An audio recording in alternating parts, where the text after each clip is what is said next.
Bonjour à tous et à toutes et bienvenue à la lecture de la parole de Dieu.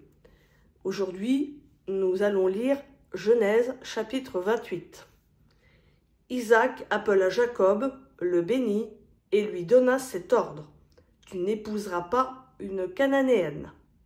Lève-toi, va à Padan-Aram, chez le père de ta mère, et prends là-bas une femme parmi les filles de Laban, le frère de ta mère. Que le Dieu Tout-Puissant te bénisse, te rende fécond et te multiplie, afin que tu deviennes une foule de peuples. Qu'il te donne la bénédiction d'Abraham à toi et à ta descendance avec toi, afin que tu possèdes le pays où tu habites comme immigrant et que Dieu a donné à Abraham.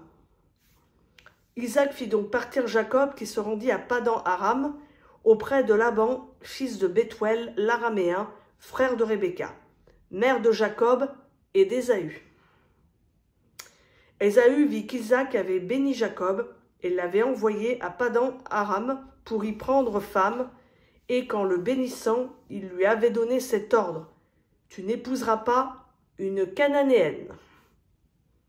Or Jacob avait obéi à son père et à sa mère, et il était parti pour Padan-Aram.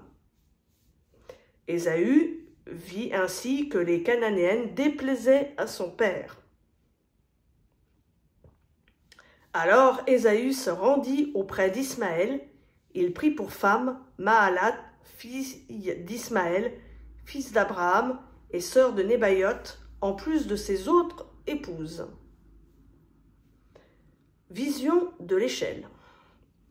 Jacob partit de Beer-Shéba et s'en alla à Haran. Il atteignit un endroit où il passa la nuit, car le soleil était couché. Il prit l'une des pierres de l'endroit, il la plaça sous sa tête, et il se coucha à cet endroit. Il eut un rêve. Voici qu'une échelle était dressée sur la terre, et son sommet touchait au ciel. Et les anges de Dieu y montaient et y descendaient.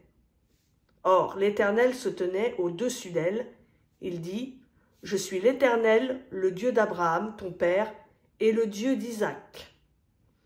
La terre sur laquelle tu es couché, je te la donnerai à toi et à ta descendance. Ta descendance sera innombrable, comme la poussière de la terre. Tu t'étendras à l'ouest et à l'est, au nord et au sud. Toutes les familles de la terre seront bénies en toi et en ta descendance. Voici, je suis moi-même avec toi. Je te garderai partout où tu iras, et je te ramènerai dans ce territoire, car je ne t'abandonnerai pas avant d'avoir accompli ce que je te dis.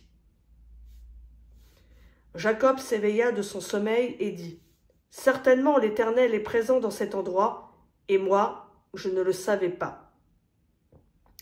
Il eut de la crainte et dit: que cet endroit est redoutable. Ce n'est rien moins que la maison de Dieu. C'est la porte des cieux.